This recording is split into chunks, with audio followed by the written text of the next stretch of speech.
అస్సలాముఅలైకుం వరహమతుల్లాహి వబరకాతుహు. ఇక్కడికొచ్చిన Abul Kalam Azad trust సభ్యులందరికీ ధన్యవాదాలు. అలాగే వాళ్ళ ట్రస్ట్ దాంట్లో మమ్మల్ని కూడా కలుపుకోవడానికి మాకు చాలా ఆనందంగా ఉంది. ఈ ట్రస్ట్ అనేది కేవలం బెడ్‌షీట్లు పంచడమే కాదు, రాబోయే కాలంలో రంజాన్ రా రా వస్తుంది. దానికి రంజాన్ కిట్లు గానీ, ఎవరన్నా అనారోగ్య పరిస్థితిలో ఉంటే వాళ్ళకి చేతనైనంత వరకు డబ్బులు గానీ, లేదంటే మెడిసిన్స్ గానీ, అలాగే ఏదన్నా చిన్న చిన్న రేషన్ గానీ, బియ్యం, పప్పు, చక్కెర, నెయ్యి ఇలాంటివన్నీ గానీ వాళ్ళు సదుపాయాలు చాలా చేస్తున్నారు. ఇక్కడ ఆళ్ళగడ్డలోనే కాదు, నంద్యాల, కోయిలకుంట్ల, బనాంపల్లె చుట్టుపక్కల ఉన్న ప్రాంతాలలో వాళ్ళు తిరిగి ఈ ట్రస్ట్ ద్వారా చాలామందికి ఉపయోగకరమైన పనులు చాలా చేశారు. ఇలాగే వాళ్ళతో కలిసి మనమందరం వాళ్ళ వాళ్ళ చేతిలో చెయ్యేసి అందరం కలిసి ఈ ట్రస్ట్‌ని ఇంకా అభివృద్ధి చేయాలి.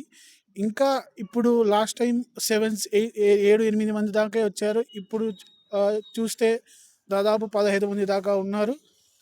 నెక్స్ట్ ఇయర్ ఇంకొక 50 మంది కావాలని, ఇంకా మన ముస్లిం సోదరులందరం తోడై ఒకరి చెయ్యి ఒకరు కలుపుకొని ఇంకా మన ఎవరైనా ఆశ్రయస్తులు ఉన్నారో వాళ్ళందరినీ కలిసి వాళ్ళకి సమకూర్చే బెడ్‌షీట్లు కానీ ఏదన్నా వాళ్ళ రిక్వైర్మెంట్స్ ఫుల్‌ఫిల్ చేయాలని కోరుకుంటూ ఈ అవకాశం ఇచ్చిన సైఫుల్లా సార్ గారికి ధన్యవాదాలు.